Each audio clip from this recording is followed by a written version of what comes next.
از اولم برای تو مثل یه سرگرمی بودم، با حرفای دروغ تو همیشه سرگرم می شدم. دستات تو دستای منه اما دلت بونه، چه عشق بی نظیری شد لعنت این زمونه. بازی و من باختم و تو به حال من میخندی، تازگی ها تموم زندگیت شده دورنگی.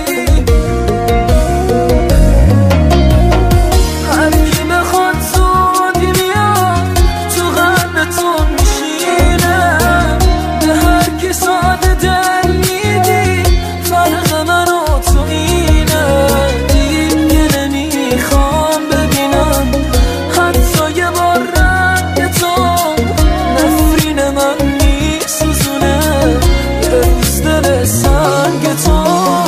مثل من عاشقت نیست دل به دلت ببازه، شکی ندارم اونم با عشق تو نسازه. شوخی گرفتی دلمو اما این آخرش نیست، یه روزی میبینم تو رو با دوتا چشمای خیس.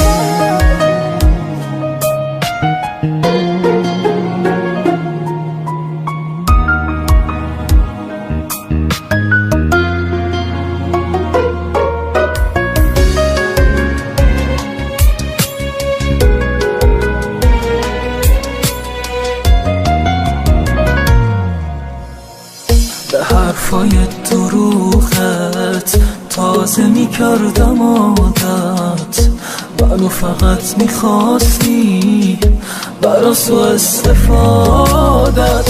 واسه